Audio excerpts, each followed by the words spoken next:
عايز تحجز ميعاد بسهولة ويسر من غير ما تتعب ولا تتفاجئ إن الميعاد مش فاضي؟ دلوقتي تقدر تشوف المكان قبل ما تروحه، صور، فيديوهات، وكل التفاصيل اللي تهمك. مش بس كده، النظام يوريك المواعيد المتاحة بالدقيقة، وتقدر تحجز وقتك المفضل فوراً وتدفع جدية الحجز أونلاين علشان تكون ضامن إن ميعادك محفوظ ومستنيك من غير أي انتظار. كل حاجة دلوقتي في إيدك، تشوف، تختار، وتحجز بكل سهولة.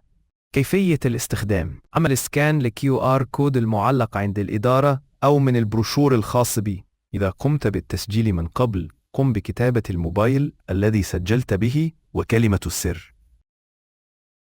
إذا لم يكن لديك حساب، قم بالضغط على إنشاء حساب جديد. أدخل بياناتك ثم اضغط إنشاء حساب. يمكنك الآن تسجيل الدخول.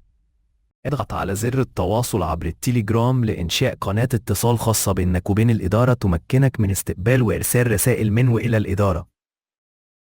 بعد إنشاء قناة اتصال خاصة مع الإدارة، يجب أن تكون حاجزاً لموعد مع الإدارة حتى تتمكن من استقبال رسائل من وإلى الإدارة، لأنك عند حجز الموعد تحصل على كود الحجز الذي من خلاله تستطيع التواصل معه عبر تليجرام.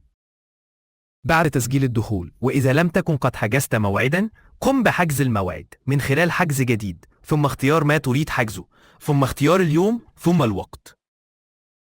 يمكنك كتابة ملاحظات للإدارة. عند الضغط على تأكيد الحجز يتم تحويلك لمنصة الدفع واختيار المحفظة أو الفيزا إذا كنت ترغب في ذلك.